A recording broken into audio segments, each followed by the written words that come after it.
સુરેન્દ્રનગરના ચૂડામાં એસટી બસના પ્રશ્નને લઈ અને વિદ્યાર્થીઓ મેદાને ઉતર્યા છે। ગ્રામ્ય વિસ્તારની બસોના રૂટના સમયમાં ફેરફાર કરાતા વિદ્યાર્થીઓમાં અત્યારે આક્રોશ જોવા મળી રહ્યો છે। રાસકા ગેડી અને આ સાથે જેગપર અને ટોકરાળા રૂટની બસો બંધ કરવામાં આવી છે, જેનો આરોપ વિદ્યાર્થીઓએ લગાવ્યો છે।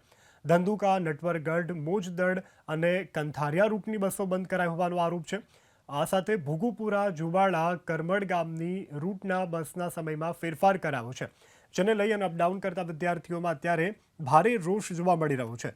લીંબડી ડેપો મેનેજરને વિદ્યાર્થીઓએ આ અંગે આવેદનપત્ર પણ આપ્યું છે અને એસટી બસના સમસ્યાના કારણે વિદ્યાર્થીઓને ભારે હાલાકી પડી રહી છે।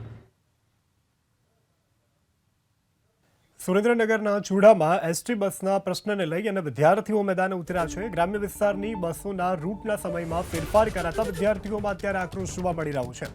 રાસકા ગેડી અને આ સાથે જેગપર અને ટોકરાળા રૂટની બસો બંધ કરવામાં આવી છે, જેનો આરોપ વિદ્યાર્થીઓએ લગાવ્યો છે। ધંધુકા, નટવરગઢ, મોજદડ અને કંથારિયા રૂટની બસો બંધ કરાઈ હોવાનો આરોપ છે। આ સાથે ભોગુપુરા, જુબાળા, કરમડ ગામની રૂટના બસના સમયમાં ફેરફાર કરાયો છે, જેને લઈ અને અપડાઉન કરતા વિદ્યાર્થીઓમાં અત્યારે ભારે રોષ જોવા મળી રહ્યો છે। લીંબડી ડેપો મેનેજરને વિદ્યાર્થીઓએ આ અંગે આવેદનપત્ર પણ આપ્યું છે અને એસટી બસના સમસ્યાના કારણે વિદ્યાર્થીઓને ભારે હાલાકી પડી રહી છે।